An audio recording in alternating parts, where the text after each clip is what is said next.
What's going on, everybody? You've got the card board coaches here with your boy, Coach Co. And I am the Cartelvis, baby. Oh, yeah. Our guy's not feeling it tonight, needed a stand in, gave a call to the Cartelvis. And I said, hey, I'm happy to get down. Hunka burning love with my man, Coach Co. I absolutely love So, that. For those of you who are listening strictly audibly, that is a Mr. David from Signed and Slabbed. If you don't or aren't aware of his profile, please go check it out. He has some pretty vast knowledge in the sports card space, and we've had him on here before. So if you're a past listener, you've already heard the wonderful Dave. How are you doing today? not bad, Co. Not bad. I missed the cartel. Great, solid. Give well wishes to him to feel a little bit better.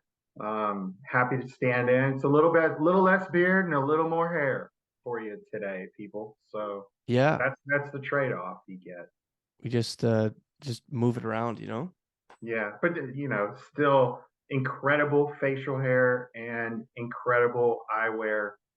You got to keep the tradition alive, Yeah, I mean that's exactly what you're trying to do right now. So I mean, I'm right? sure he's gonna appreciate that once he gets a hold of this episode. So thank you for that. Yeah, for sure.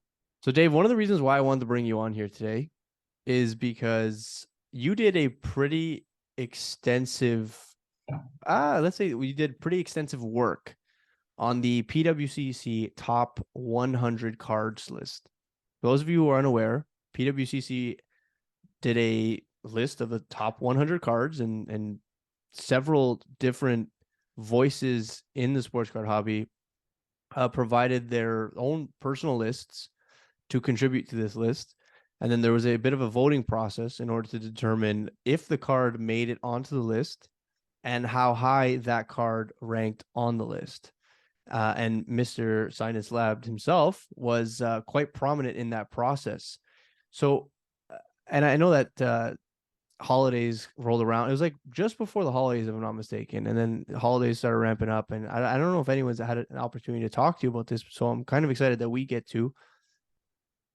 First of all, how have you in the past ranked like a top 100 cards list? Was it like how interesting was this experience for you? Was it something that you've done before? Is it like something that really kind Yeah, of drummed up some nostalgia for you?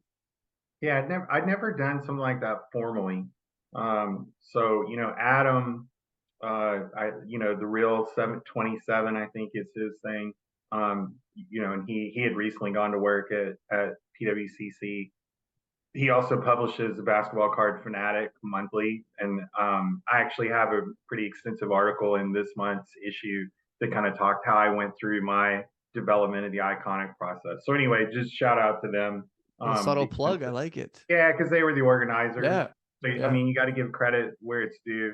Um, but no, I'd never done something like that formally. But he reached out to me and asked if I'd participate, and said that they were going to do, videos for each card with the different voters. And I kind of and I had input into which videos I could participate in. So for me, it was like, oh, this is the kind of content we need, right? Yeah. We all had been, I think, moaning about content kind of leading up to that point being so centered around the value of cards Yep. and not so much about necessarily the artwork or the significance or where those cards kind of were sort of in the history of the hobby. And so they sent that out, and to I think 200 people participated, and you ranked your cards or I guess they gave us 200 cards to choose from. So that's actually something that I was wondering. Yeah, yeah. I was wondering We if had a was limited it amount. I think it free balling or not. No, I think yeah. I think it was we had I think it was 250 cards maybe that you could choose from. They had the images of them up, and then you just the way the way that kind of software worked, you just sort of assigned numbers. So like for people out there that think it's super easy when you're sitting on your couch and you know better than everyone else how to do everything, like it's really not as easy as you think.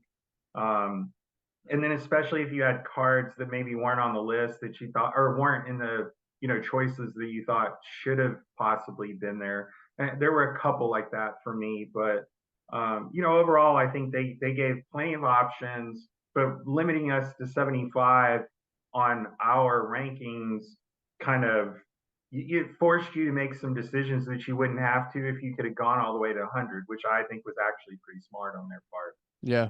Um, and so, yeah, I mean, I sat down and worked through kind of in my head what I thought were some of the considerations that I should give to put the list together, and then I just applied that. And I went through it a couple times because, like I said, I mean, it's hard, when you're like at the top of the list. It's easy. Everybody, I mean, I think everybody kind of knew Like the that, top like, three. yeah, Wagner, Yeah. Mantle, Yeah. and even on from there, to be honest, like even in the top 15 or 20, like it's not that tough. Because Yeah. looking back on my list, I don't think I think my top 37 cards from my list were on that list before I hit one that I ranked that didn't make the cut. So, at the top of the hobby, it's really easy. And where you struggle is like, man, from 60 to 75, Yeah. there's a bunch of cards that I like, and they're Yeah. they're all kind of in a group. Yeah, so Um, you talk a little bit about the selection process for you. Like what yeah, was going through your head when you were picking like because again, I mean obviously there's a slight bias because this is your opinion and it's meant to be your opinion, but also yeah, like, what were some of the things that you were kind of focused on making sure that were present on this list? yeah. So, for me, a lot of it was just about awareness of the card. So, like, did I believe that not just people in the hobby, right? But using the mantle as an example, like people that you and I both know that collect cards, they know what that thing is. Just because it's been so prominently featured, anytime the hobby's kind of spoken about. Same with Hannes Wagner's. And so, that awareness was important. I thought that people need to know what they were. They kind of need to be able to describe even like what set it might have been from, or at least who the manufacturer was, etc. And then I also, I thought a little bit too about just the subject of the card, and you know, like the who's, like obviously Babe Ruth needed to be on the list. Yeah. Jordan's obviously going to be on the list.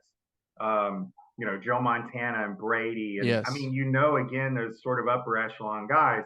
It's when you get to kind of the tier two or tier, barely tier three within any of the sports is where you start having some issues around. All right, well, and we can talk some of that about that in a minute, but like these particular players are iconic, but do they actually have cards that are? Yeah. And Yeah. I also applied some logic around because everyone, anyone who'd seen me doing this, they know that I was complaining the whole way about all. There were 12 Michael Jordans on the list, Yeah. right? Yes, there were. And I mean, there's you still can't argue. You cannot put together a cohesive argument that will convince me that one person can have 12 iconic cards. They Yeah. just can't. Like Yeah. maybe you could have kind of three or four, Yeah, some. I was gonna say like three maybe, but Yeah, and that's how I hit my list too, because I do think I ended up with four Jordans on my list. But like I was like, okay, at that level, I just have to cut off because the combination of those other factors and needing to have other people kind of represented to me was more important than trying to put together like a list of top 10 Jordan cards. yeah, yeah. No, I would Um, agree with you. And I yeah, think it's interesting because I mean a lot of the cards on that list, like if you were to go back like 15 years, I mean, no one was no really one knows what they are. actively collecting those cards. Do you know what I Right. mean? Like Yes. at least in the case of like PMGs, for instance. And I know Yeah. that like it's very hard to like rewind and say like, okay, at some point PMJs weren't really desirable or that desirable for the everyday person, Right. right? So like, Well, how I is tell this people all the iconic? time And is because I this a result of recency bias yeah, towards PMGs in general? You know what I mean? Like, yeah. Like when it because I collected back then, and I mean I can tell you, no one collected metal. They were like this. It was so weird at the time. and it was a very chippy product too, right? So like, it was like Yes, yes. So like flimsy. It the was like condition was hard to always store. yes, yes. And so, broadly, I think people just kind of skipped over it. And then, even same with like the Skybox EX stuff, Yeah. like it just credentials and things where people Like are aware of acetate them. stuff again. Like, I Yeah. mean, I don't know if that was ever really like, you know, So in terms of like the normal collectors, general idea of existence and collectability on that stuff, it wasn't there. I think over time, obviously, some people that were very knowledgeable and astute about it started grabbing some of that stuff before the craze really took off. And because those things are again condition sensitive, they're pretty low production, so that because they were difficult to find, you didn't yeah, see making them stuff as desirable for like, I think like an upper tier of yeah, collector. But I just yeah, don't think that the average collector or I mean, right, like you talked about before, I mean, if someone were to really not know a ton about sports cards, like, and you were to say like, here's one card that you should actively seek out getting for your favorite player, who yeah, happens to be Tom Brady, like, is it the Contender's autograph? Do you know what I mean? Or is it just a right, Contender's autograph because the Contender's autograph sold for over 1 million? right, Like, yes, I mean, in my opinion, the Bowman Chrome is a little bit more iconic because I think that I mean, I've seen so many of them. I see so many people desire to get one. Do you know what I mean? That's like a yes, card that many collectors aspire to own, right? yes. And There's at least enough for me, that's my availability. definition of like iconic. Like, that's Yeah, something that's going to be memorable for a very, very, very, very long time. yeah.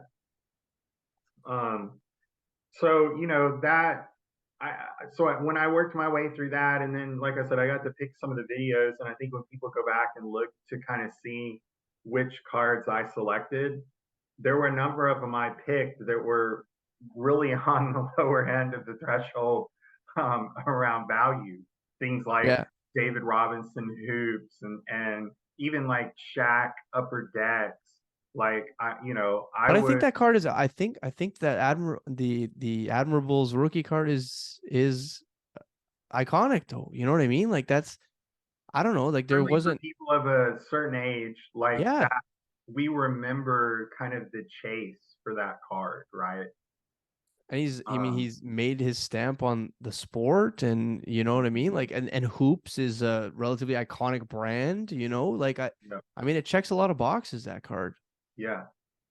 So, that part was fun doing the videos with Adam, just being able to sit down and kind of talk about the cards, talk a little bit about the history. And honestly, I enjoyed that from the other contributors because particularly around a lot of the modern stuff because I just didn't know it as well. Didn't I knew some of the significance of some of those cards, but again, they're the ability to really kind of know them and touch them and own them is so low Yeah. that it is difficult, I think, to really develop a good knowledge set around what's kind of going on within some of those different brands. And the other thing, Code, too, is, and I had thought a little bit about this, is like, and it's why I didn't personally vote for any of that metal type stuff Yeah. because I was like the hobby history of it was at issuance was low interest and short time frame, right? Like there wasn't a continuous metal set for a decade. Like they kind of came in and didn't really burn very bright and burned out fast. And then here now we're on the back end and boom, Where these it's are like, the because stars. because it wasn't produced, it's like now it's super desirable. Yeah. And Like, just my because it's argument is desirable, like, because it's, you can't really obtain it. Again, I go yeah, back to like, what is iconic though? yeah, You know and what I I mean? think some of the allure of those was kind of driven from some particular people that were collecting them, right? And in my opinion, a lot of what had happened in terms of that collectability was sort of piggybacking off of some of those set builders, but also, recognizing that there was a run happening in the cards.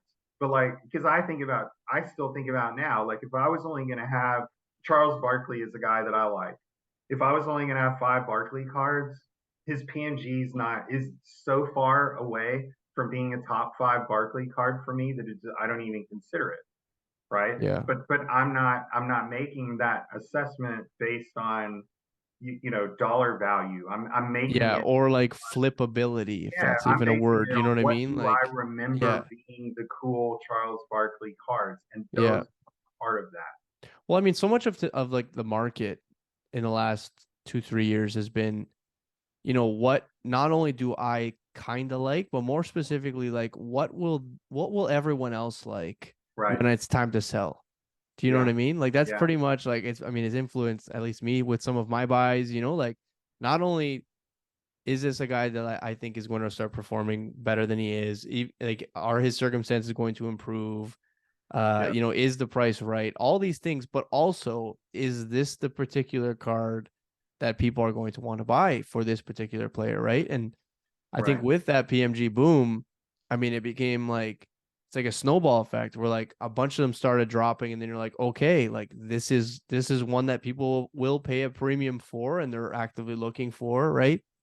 Up to a point, though, right? And because that's the I mean, argument I there's keep always up making. to a point, right? Yeah, it's Like, like the argument I keep making with people is like when you see a, I don't know, $40,000 or $50,000 Steve Nash.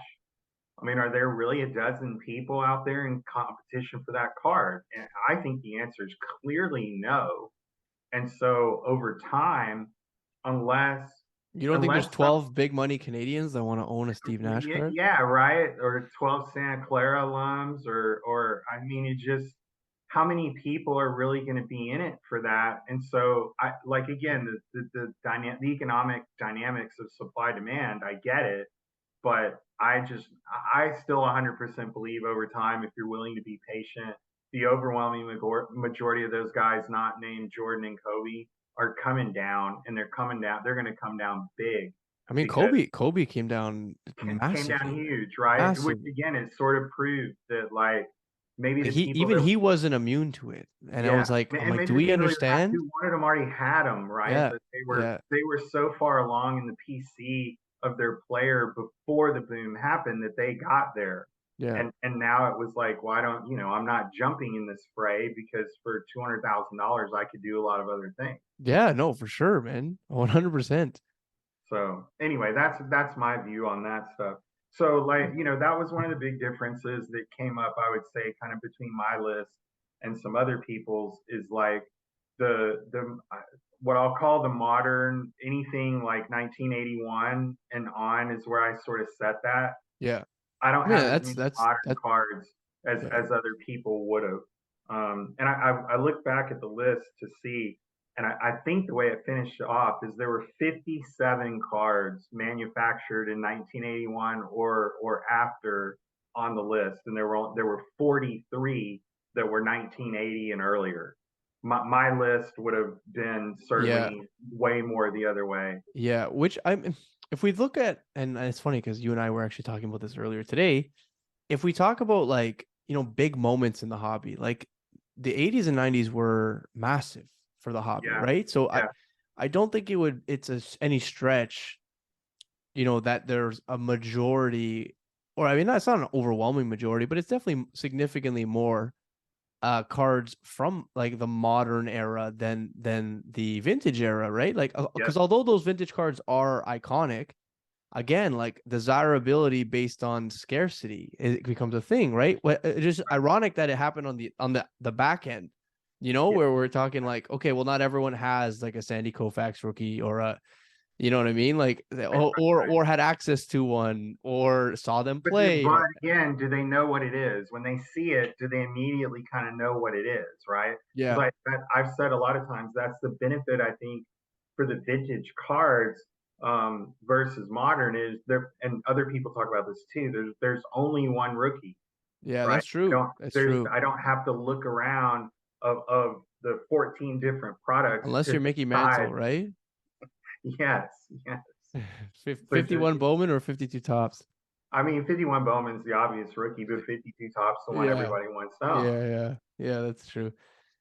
Yeah, no, you're right. I mean, there's no question who Sandy or which rookie card is Sandy Koufax's. You know what I mean? Yeah. Like, So and I didn't have as many of the modern cards, and I was not as big of a voter for modern inserts, just because, and part of that thought process was that, up until the boom, or the more recent boom, let's call that, late 2018, 19 and yeah, on. Um, I just don't know that those things have been around long enough for us to be able to know for sure, right? Like what's again, if I end up being right and the pool of collectors out there to kind of to hold up some of these prices doesn't shape out, will we look back in 5 years on a lot of these modern cards and be like, well, yeah, maybe it's not as iconic as I thought it was. But a guy that I think about with that is like maybe a Giannis.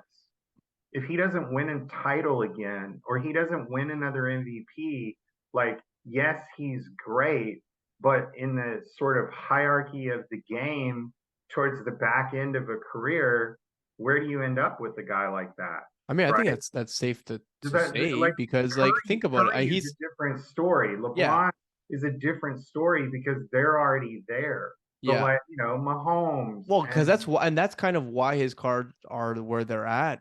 I mean, it doesn't make sense, but like if you're going to try to justify the market value of some already kind of crazy market, yeah, having a guy who's already won several MVPs, won a championship, and is also like theoretically hasn't hit his prime yet in right. terms of like his age, right? Yeah, yes, I yeah, mean, there's a lot of allure there to eventually get maybe another chip or another MVP or a couple more defensive player of the years or all team NBAs. You know what I mean? Like to right. stack that resume But so that like by the Luke time is he another gets good there, example. What happens with Luca? For some reason, I he never wins the title. that's I mean, he's yet to win an MVP, like and again, he's only been in Right. the league So what is 4 years, but like yeah. So who is he then? Is he Patrick Ewing? Is he Charles Barkley? Like that's not top echelon. It's second level. I mean, he had a Now card sell for $5 million, bro. I know. I mean, Bernard King lit people up, okay, in the 80s, and we're not out there PCing him, okay? Yeah, So I mean I he just was on the iconic top 100 list, George like Gervin won some scoring titles, and that's a guy that I like.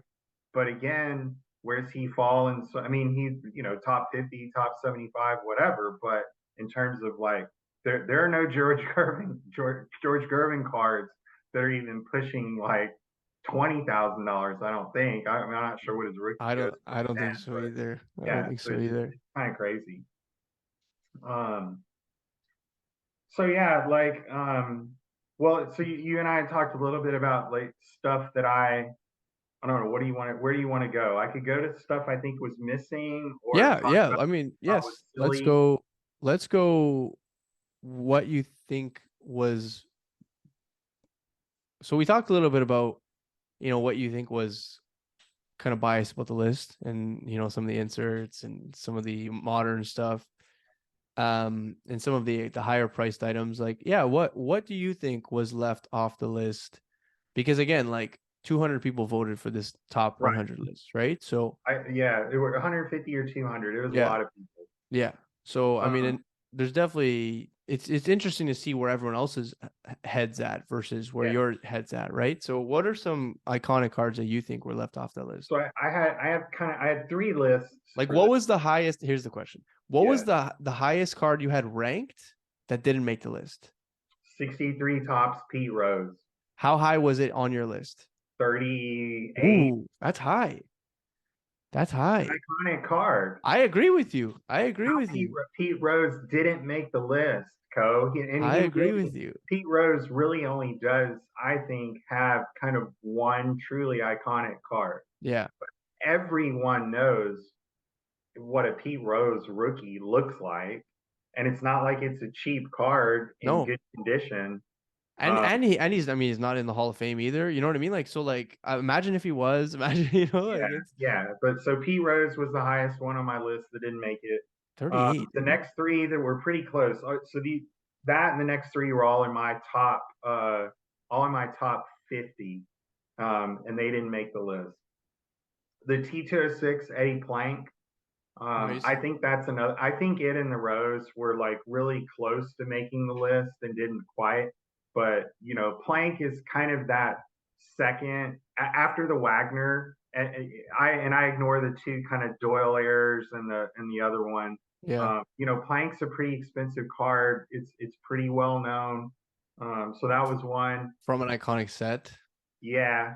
The next one is some people will find offensive potentially, but like again, I just hit this from the card collecting point of view. I think people didn't vote for this because they were afraid of having put their name next to it. But the OJ Simpson rookie, I mean, that is a super iconic card. Yeah. Yeah. Regardless of what you may think Yeah. about Yeah. OJ, that is an iconic. I mean, it's a card that a lot of people were collecting though. Yeah, Like even before everything popped off. that's right. And so but I think OJ brings some outside influences into the voting. Yeah, yeah, of course. And then I had the 85 Tops Hogan. I actually think the Tops Hogan is a better known card broadly across the hobby than the 82 All Stars Yeah. are. Yeah. So I was a little surprised that it didn't make the list. But that segues pretty good to like I felt like I personally, as you would think, didn't vote for the soccer stuff, but I Yeah. think that was, in hindsight, that was maybe a little more just out of not knowing it well enough. I think now, particularly post World Cup, just me watching the sport and kind of having a better appreciation for it. Um, some of the soccer cards that got voted for made a lot more sense to me. And maybe I would have picked them up between 76 and 100. I don't Yeah. know. Like Ronaldo, Messi, Pele, that kind of stuff being Yeah. there doesn't Yeah. it Yeah. doesn't Yeah. really bother me a whole lot. Yeah. I think non-sports was still pretty underrepresented. Uh, and I just think that again is more of a, not so much that they're not iconic, but maybe we just don't in our little circle in the sports world primarily. You mean Uh, like Garbage Pail Kids and stuff Garbage of Pail that nature? Kids, Yeah. Star Yeah. Wars, Yeah. even some of the TCG stuff. So like I voted for Sherazard, or I didn't vote for Sherazard, but that was a complete miss on my part. Yeah. But then like the Magic, Black Lotus, and a few other things. Like there's some stuff in there. There is I some think if stuff, I bro. yeah, if we'd had a more of a And like list, TCG, I mean, I don't know if you pay attention to some of the like the grading lists that Gem Mint puts out like yeah, on a either weekly or monthly basis, but like a good like half of the cards being graded right now are like TCG cards. Do you know what I mean? Like, and they've been yeah, steady. They have yeah, been steady Eddie. I mean, it's yeah. outrageous how much like Pokemon specific. I mean, Pokemon Pokemon is and just right, on a different planet. yes. So I think that stuff, and it was ultimately sort of underrepresented. But I think again, as awareness sort of changed over time, I could see that stuff coming back. And then, in terms of like, so this is the next grouping that I have here is more like it goes back to what I talked about earlier of identifying the person. So like, and basketball was really well represented, but Yeah. to me that wasn't necessarily shocking because Adam is a basketball only guy. I'm confident that a good portion of the voters were pretty much only basketball people. There were obviously some people that only collect modern basketball Yeah. because of how those votes landed. Yeah. So Yeah. there wasn't really anybody I felt like that was kind of missing on the basketball side. But let me throw some baseball names at you. That people that they didn't have cards on the list. Pete Rose, I'd already talked about. Walter Johnson is arguably the greatest pitcher in the history of Major League Baseball. Yeah. It's not in this list. The guy that the award is named after, Cy Young, Yeah. does not appear on the list. Christy Mathewson is another one. I'd mentioned Eddie Plank. More recently, Cal Ripken Jr. did not appear on the list. And the That's most crazy. recent of the recent, which was funny because like recency bias really should have been setting in and it didn't. Albert Pujols is I not on know. the list. I know. I That, know. those are some big baseball names. Now Yeah. we talk about football. OJ I mentioned. Emmitt Smith is not on this list. Lawrence Taylor's not on there. Bart Starr, Johnny Unitas. Those are two that I think were big, big misses. Yeah. I think those two rookie cards from the 57 set are a big deal. Bronco Nagurski, as you know, was at 101. Yeah. A few other quarterbacks. Terry Bradshaw. Like, I don't think there's a single Steeler in the countdown, right? Yeah. Roger Staubach's not in the countdown. Again, recency bias. We had multiple Breezes and had Mahomes, or I'm sorry, multiple Brady's. We had Mahomes. We don't have Drew Brees. I know. I How can know. that be? I know. I mean, I think his stuff is cheap to begin with, to be honest. But Yeah, and so again, I mean, to that point, like, I mean, if it's cheap, so I just it named wasn't like being 20 voted Hall for, of Famers. Yeah, no, I agree. I agree. I agree. It's crazy. And he's recent, like he's like Yeah, someone that people can get behind. I mean, he had up until yesterday the record for most yards in a season. right. So that those were just some names to kind of bat around when you think about, which is not to say that I had all those on my list because I only had I had a handful of them. I didn't have them all, and I struggled with a lot of them. Well, I mean, now you're speaking from hindsight, though, right? Which is like, yeah. But when I was in the middle of it, I was going through that. I was like, how can I not have a Walter Johnson on my list? Because he's my favorite player. But I actually don't think I ended up voting for him because I couldn't decide, on a card. is there a single card that Yeah. people would identify with him? And I was like, I'm not really sure. Same with Cy Young. Is there one card that people would jump on? It's easy to say T206 set, but then both those guys had multiple cards in the set, so you have to pick one. And you're like, But how many well, people would be able I to don't know. recognize it, though? Do you know what I Yeah, mean? I think Like, that's right. I think that's right. And so, right? Because like, how many yeah, people then would like again, look at like even the shading of the card, right? Like, I think like it's really cool. A lot of times actually yeah, when I'm scrolling through my feed, like just because I've seen so many cards so often, like you actually kind of know what card's coming as you're kind of dragging your finger. You know what I mean? Just right. based on like the shading and the coloring and just the background is. I'm like, how did I know that this was gonna be a Topps Chrome LeBron? Do you know what I mean? Like Yeah, for sure. right. So So, I mean, that to was your stuff. point, it's just not something that is very recognizable. Yeah. But again, like, stuff that's missing, that to me, that's part of how to think about it Yeah. is like, it's not just which card, but it's also Yeah. who's not there. Yeah. Hannes Wagner only had one card on the Yeah. list. Yeah. Like I this know. is an all timer, like first group of Hall of Fame inductees. Yeah.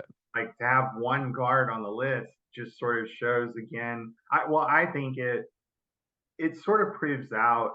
I think what part of what I had talked about in terms of that recency bias, right? The people that had really kind of come running back into the hobby in 2017, 18, 19, whatever, they're still on that journey of like you come back into it sort of going after the things that you remembered as a kid that were sort of that felt unattainable then but were attainable now, Yeah. and then you gravitate, I think, pretty quickly from those into, all right, what are the teams I follow now? Who, like, for me, it's Houston type Yeah. guys, Yeah. Astros, Texans, Rockets, Yeah. whatever. And then once you kind of pass through that, then you start looking at, well, what else is out there? And vintage ends up being a very easy place for most people to go. And I think we're seeing that, right? We've seen that transition happening the last few years, which and we're seeing more and more of the modern only type guys start to focus a little bit more on vintage, because I think they realize as they're building out an entirety of the collection that without guys like Wilt Chamberlain or Yeah. Hank Aaron or stuff like that, do I really have the collection that I'm wanting to run down? Well, I mean, imagine you put that collection away for like truly put it away for like Yeah. 15 years and come back to it, which a lot of collectors did, Yes. you Right. know? Like, Right. what are you coming back to realistically? Because Yeah. I know that like in the case of, I mean, I inherited some cards from my parents, and what I came back to was far from the riches that they thought that they were gonna give me as inheritance. Let me tell you, a bunch of O-Pee-Chee Premier stuff that is Yeah. firewood now. I mean, it's Yeah. beautiful. I keep it in the binder still. Like it is Right. what it is. But I'm talking about from a financial perspective. It's like it's not worth very much. Yeah. You're like, gosh, if you just loaded up on Gretzky and Lemieux rookies, I'd Literally, be in a different place, guys. literally. So that was the concept, some of the stuff that's missing. And then the last things that I had here, this is what I call and it'll be a good segue maybe to the next thing, but I call this kind of the sheesh list. Sheesh, all these Sheesh. cards. Sheesh. The Jordan jersey auto, Yeah. no one thinks that's iconic other than the modern basketball guys.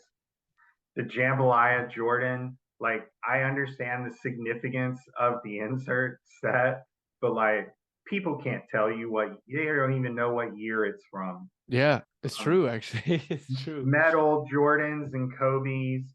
I think exquisite Jordan. Like when people say exquisite, I think they pretty much think LeBron, don't they? Yes. Yes. Yes. The regular collectors, not the Yes. specialized I guys, agree. I normal agree. collectors. Because I mean, again, that's the definition of iconic, at least from my perspective. The SP Brady, like no, No. like we talked about, it's contenders and it's Bowman and Bowman Chrome. Like for Brady, that's where it stops. Yeah. Um, I had mentioned the EX stuff, EX 2001s, EX 1996s, like that. I think there was an EX 2001 Jordan insert in there. Yeah. Like, the Scoring Kings Jordan. You and I were talking earlier in the show, or earlier today. I back at that time, because the Scoring Kings Jordan's from '93, Yeah. and at that time the '92 Fleer team leaders were the cards everybody wanted. No one cared about that Scoring Kings, because like you got them pretty easily out of those boxes. Like so, they weren't rare. And so to me, like the phenomenon around those cards was again more driven by scarcity of high grade than it is scarcity of the Scoring Kings in general. Yeah. And then I had Giannis. I think it was having two Giannis's on the list to me was sort of ridiculous. Again, driving from like everyone I think felt compelled that whenever they put those modern basketball guys on, they had to put the NT first because it's the most expensive, Yeah. and then they'd follow with like base and chrome, Well, I which mean, I even voted for the base and chrome stuff because of awareness. yeah. But I can't tell you the difference between Giannis or Curry or whatever NTs. Like I have no idea. I mean, even Patrick Mahomes, bro. Like, if Yeah. he never wins another title and he retires, like, is he going to be iconic? Like, let's say this list, we look back on this list in 10 years. Is he still iconic? I Yeah, don't because there know. are other guys that had great runs, right? Like, I mean, I appreciate how ridiculous the stats are. He's Yeah, unbelievable quarterback, and but he's still young, and there he's was a still got period a of chance time to do there. it. There was a period of time in the uh, early '90s where I mean, Steve Young put together pretty solid group of seasons, and I mean, we just won a Super Bowl, won a Super Bowl MVP. We don't think about him, the same way as we do other people. So yeah, that stuff. I mean, we'll see how it ages. That's the recency bias of it. Well, That's and the that's kind of ones what I'm that keep talking about. Is going, like, I right? mean, Yeah. is it iconic or not? Like, I mean, even if someone collects football, you know, if you go up to like a kid who collects football, like, is he gonna know what the Patrick Mahomes rookie card looks like? Or Right. he's definitely gonna know what a Brady is. Like, Yeah. the Bowman one again, like for sure. I think that it's just one of Right. those cards that people see a lot, and it's Tom Brady, So yeah, sheesh, the sheesh the list. sheesh list. If you could go back and let's say it's a perfect world, how do you make this list as unbiased as possible? Um, I think you've got to. Well, one of the things I think you do is you've got to do a little bit more data cultivation. So, and I do think they did. I mean, Adam and I spent a lot of time talking about how they tried to sort of parse some of it and what to do, and appreciate too that I'm sure you will. I say this a lot. People are stupid, Yeah. and the hobby's lazy. And so when you combine stupid and lazy um, into this endeavor, well, Yeah. what you got were a number of ballots that didn't do what they were asked to do. Like I have no doubt that there are numerous ballots that ultimately got counted that didn't have 75 cards on there. And I have no doubt that there were ballots that had nothing but basketball cards on them. And Well, I so, think that's like the direction I was going with that question is like, you know, obviously, like this is something that was the first time this happened, correct? yeah, Yeah. yes, as So far as I like, yeah. So, you know, maybe sourcing people from different sectors of the hobby, and then they can all have their own kind of biases, yeah, and but yeah, like they're contributing to like the greater list though. Do you know what I mean? And yes, like you can have like strictly vintage collectors, you can have like, but they're gonna still be aware that other cards exist because I mean, if you're at well, shows, then, yeah, if you're in the expanding, hobby, you know like the big cards, you yeah. know the other big cards. So Um, expanding the voting list to, kind of doubling that out, maybe even giving a few more choices, but also saying like, if you're not going to put in a full list of 75 cards, then I just can't count the ballot because you haven't accomplished the mission here.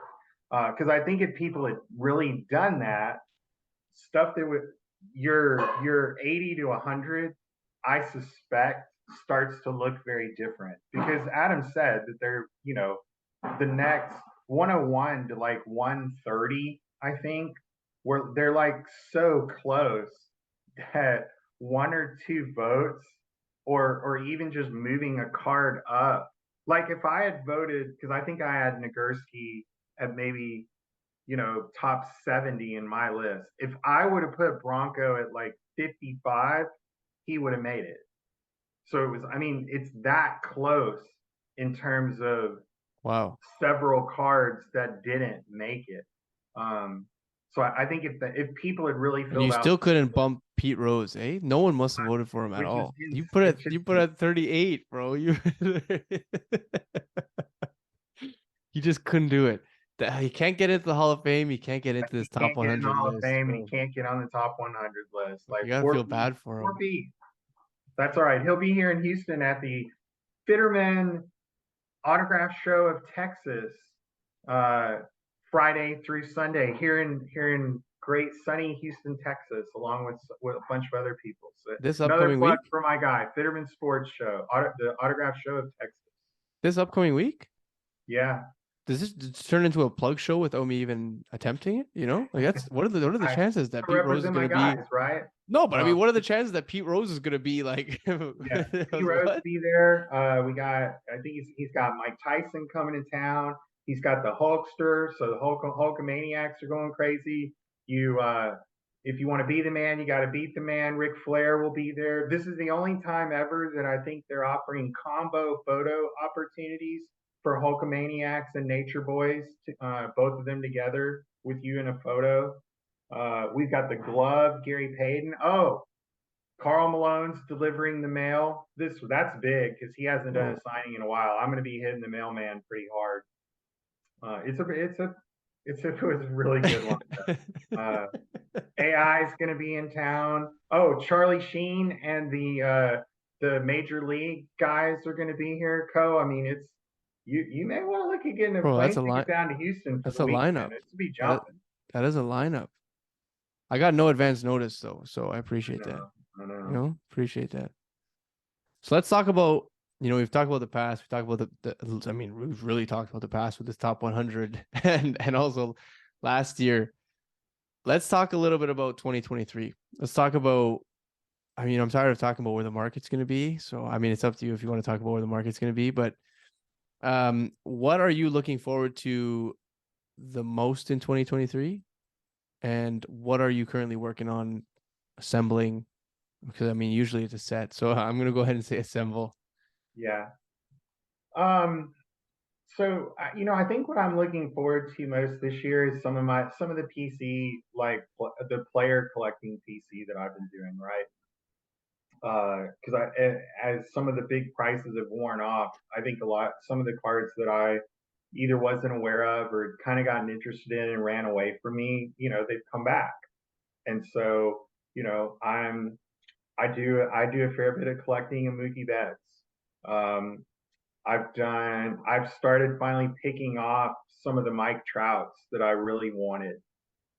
Um, I've been working on some kind of specialized stuff around Kobe, and I've changed directions a couple times on that, which is it's difficult, especially when markets are volatile, because Yeah. you can get upside down on some stuff so easy, Yeah. which let's face it, can be sometimes a little bit defeating. But I've tried to get a lot better about like you just got to move on from it. Like I That's paid for it doesn't matter now. It's what it's worth, and is there something I want more? Because I'm trying to drive more from just satisfaction in my collection versus what it may look like on a financial statement. Yeah, I mean, I sometimes try to look at it as like free money. Like, I mean, on my books, it's not, obviously, but like, I'm like, okay, this is like money that I otherwise would not have. It's not liquid. Yeah. It was a card before. Now it's money. You know Yeah, what I and mean? like So like, when you sit down and look at your personal balance sheet, if you're like me, there's not a line item for this stuff, yeah, right? Which doesn't mean it doesn't have value or even a very significant value to your overall financial situation, but it's not how I view it. no. Which I mean, I think unless you're taking a bunch in important. a row or that contributes to like a bigger red line at the bottom. Do you know what I mean? That then Yeah, we've got a problem. But like it balances out if you keep kind of moving it along and you're not really interested in that anymore. yeah. So I've been doing a lot of research, trying to look at some other stuff that might interest me, kind of subsetty types of collecting. Um, we'll plug Bill. Ephus Pitch is going down his top 10 list of the Going off right SP now. stuff. Unbelievable Yeah, and I stuff. mean, he's telling everybody about some awesome cards, and I wish he'd stop because there are a few on that list that I'd like to find, and the more people that know about them, makes it tougher to get. Yeah. Um, but and then look, I'm just trying to. I have to curate maybe more than some other people just because of the volume. You asked me about sets. I'm pretty deep into an 86 Fleer all PSA 8 set. I'm over halfway home. That was something I'd started on my page. Are you Uh, buying them or grading them? yeah, buying them. Nice. Yeah, it just even at the grading pricing doesn't make sense, right? Like even at like the $15. probability of hitting a 8 on a card like those, That's true. even at, I mean, how many $15 stabs am I gonna take when I can actually buy them in slab for 25 or less? Yeah. That's kind of my view, Yeah. right? Yeah. And then Yeah. you've got to make your deals around the stars that are more expensive, and again, just be picky and patient about your timeline of when you try to pick those off. But I'm pretty deep in that set. Um, I'm under 30 cards for a 55 baseball set in fives and sixes, but Ooh. I'm stuck with the high numbers. Like over 2/3 of that are high numbers, which they're hard to find anyway. But then they're even tougher to find actually even in those mid grades. But Really? that's a set that I was focused on in 22, but I didn't see enough of them. I made pretty good progress, but I'm hoping this will be the year because your wallet. If you're like me, sometimes your wallet opens up a little bit more as you're getting closer to the end. Yeah, yeah, yeah. Because you just want to get it Yeah, done. because you're just like, Yeah, I'm ready to be yeah, done with this. yeah. So that's some stuff that I'm looking at. Not haven't been there's some mid 90s like basketball stuff that I've been just kind of slowly accumulating when I can find it cheap. I don't really focus on that. I did that with the EX sets back last year and some in 2021 just because I thought they were cool cards. Yeah, And I found I could buy them in bulk lots and sort of get into a set at a number that I was comfortable kind of holding at. yeah. Um, but that I think the other thing I suspect I'll focus on this year too is trying to expand some of my searching into the BGS realm. So PSA is your dominant player in the grading world, right? And I think that there's a cachet that comes with having PSA nines and tens of big cards. But what I've been noticing is as Beckett continues to punch itself in the face on all Sure fronts, does. right? The value of some of or just the interest in people trying to run down cards in their slabs has waned in some ways, which I think is creating a pretty good buying opportunity, particularly when you look at like PSA 9, BGS 9.5, PSA 10 type pricing. I mean, And even SGC 95s like are yes, it's SGC is had compared to really, like BGS 95s. I mean, like yeah, they're they're kind of getting there starting right now, to, man. yeah, Yeah, yeah. So, again, that now that market shift, I don't want to say it hasn't happened because we've got some price data that indicates it has. yeah. To me, the question is when someone else takes over at Beckett or they decide to stop fighting themselves, you know, because I don't think it takes a lot to sort of rehab that world. They just got a president though. I know, but like, They just got a new when president. it's not working, you may not. How are their VHS grading? Like, how's that going I, for them? Imagine that's buying like I a can or assure like you, Joe, that's imagine not. jumping on board, and being like, okay, here's what we're gonna do, guys. Yeah, We're gonna start grading VHS. Of all the problems you have, of yeah, all of the problems you have, we're yeah. gonna start grading We're BG. gonna just start grading VHS is VHS. the That's the future. future. Nah, I leave that market to Darren Ravel. That's awesome. I'll leave him for the VHS. Sheeshes. So, in typical cardboard coaches fashion, we obviously can't go a single episode without mentioning Patrick Ryan, and since Cartel isn't there to do it this episode, I have to be the one to pass that torch along. Okay. P. Ryan recently posted a story that I thought was actually really interesting. And he mentioned how the PSA 10 Fleer Jordan rookie Yeah. is that they're starting to dry up at auction, and that his guesstimate, in his knowledgeable opinion, is that it will come down a little bit and then end up maintaining at $250,000 in the not so distant future. Yeah. We talked a little bit about this before we jumped on. Yeah. You seem to have a completely different opinion. I do, and actually I hung out with Patrick yesterday for a fair bit of time. We were doing a little trading, swapping, um, which was fun. And he posted some of the cards that he got from that. I Yeah, I haven't saw posted that. mine. I need to. I have a picture and just haven't hit post, so I'll jump on that. But yeah, I mean, I think Patrick. Well, so Patrick had expressed his opinion on it, and he very well could be right.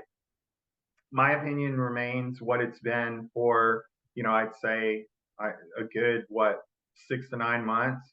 Like I have to go back in my archive and find it, but I mean, I was saying that I thought 150 was kind of the spot. Yeah. There were some different reasons why I felt like that was a number that could kind of hold up.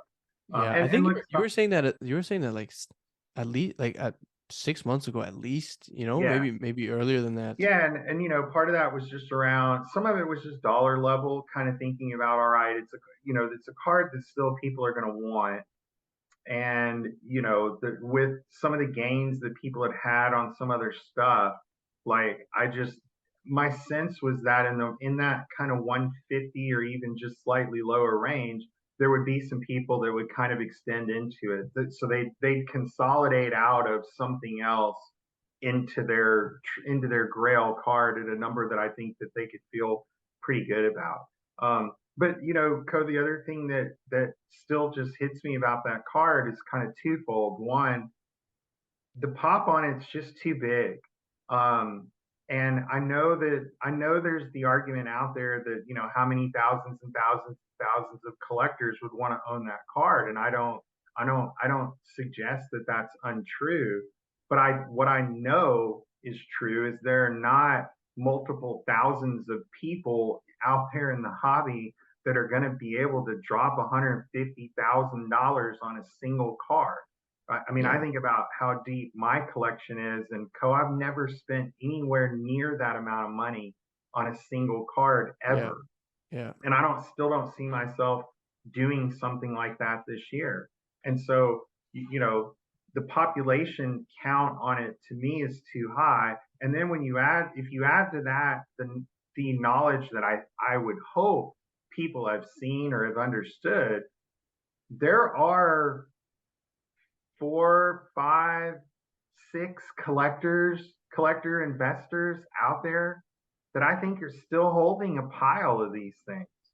And while But I am wouldn't that make them more difficult to acquire if these people keep buying them up though? well, but I'm not 100% convinced that they're the ones that have been buying.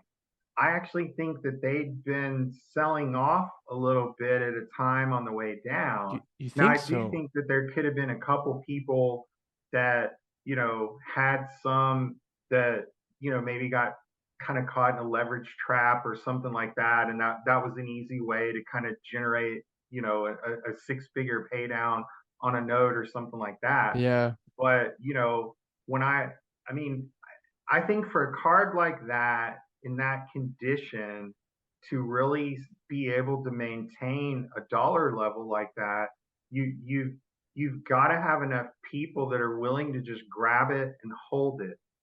And Yeah. I just don't sense, to me, that makes that argument tough because it's already hard enough to swallow a $150,000 price tag. Are true collectors really going to do that then on the way up? Or are we going to get another artificial push from people who maybe try to see it as an opportunity to scalp 10 grand, 15 grand after fees? Because that's 100% what was happening when that card and many other cards, right? That's what was happening. People were making really, really bad financial bets on the market kind of continuing to run. So Yeah. the Jordan phenomenon that sort of happened through COVID, and then with the combo of the Netflix series or whatever, and then what happened in the hobby. Like I just don't know how we replicate that again. You don't Now think like an that's everyday Wall Street guy would drop like 150,000 on a Jordan rookie, you know? why would he, like, I because don't right know. now, why would a Wall Street guy, if they weren't doing Something it cool for before, his fucking why are, desk, you know? right, if they didn't do it before, why are they doing it? Why would they do it now? Like, Wall Street guys aren't stupid. If they go Yeah. back and look at the price history of this card and they say, it was 10 or 15 grand forever, then it was 30, and it had trouble getting to 50, but then once it kind of got through the 50, 75 number, it ran up as high as like 700, and in 18 months it was back at, you had multiple opportunities at it at 150. Like, I just don't know what pushes them to feel like they may need to make a decision now because it may run away. And then if you think that, Well, because I mean, to Patrick's point is that they're starting to dry up at auction. but yeah, and I know you'd said that, like we'd had a few auctions where they weren't Yeah. out there.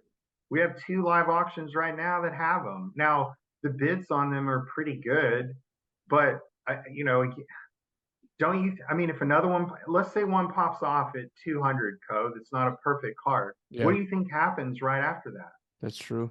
That's a perfect point, actually. That's a So perfect point. I just don't like, Yeah, Pat could end up being right. We need to not see them for them to really be like able for to a climb back. while. But Yeah, yeah, I just think yeah, a lot of the people that have them, and maybe some people that felt like once it started down, never could find their quite right opportunity to say, okay, maybe I'm done with this. Like I'm even guys that aren't necessarily enjoying the hobby as much anymore. Like you don't think if you get a 200 print or even you get another 250 print, what's going to happen? I think you're going to see one in the next 6 auctions because people are trying to get out. yeah. And Yeah, that point is important. Yeah. I mean, because once you start seeing like favorable comps, and let's say you are sitting on a few of those, yeah, I mean, I mean, isn't the LeBron exquisite that like, because there's only 99 of them, but one of them pops off at like 1.3 mil, and what happened? Well, we've yeah, seen one every yeah. month since, Yeah, and the that's last true. one just popped out. The last day five, 790, I I think went think, or off at something. five Was it? something. It was less. Yeah. The So last one I saw was 790, I think. had been a recent one, I think in Golden or 500? Heritage that banged out at like 570 or something. Yeah. That's rough. And I mean, you worry that like, so what does the next 8.5 do? Don't really know. Like, I mean, again, it's hard to know, but I'm just saying that level of price volatility and on that, you've got a serial numbering kind of in your advantage. So the availability is already low. The Yeah, well, because Jordan's not there's like not more than 99 theoretically speaking. Do you know what I mean? Versus like, I mean, there could be a yeah. Jordan yet to be graded that could gem Yeah. and make. I mean, Add to the pop report. yeah, And yeah, like with the Jordan too, we don't talk about this enough. How many nines are out there that look really good? And if you're faced with like, I mean, if you're talking like a 8 to 10x spread from a 10 at 200 and something to maybe a 9 at 20, what are I you know. going to do?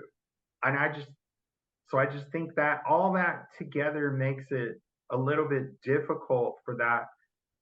Which is not to say that I don't think the card can grow over time. I Yes, yes, absolutely yes, think yes, yes, it can and yes. it will.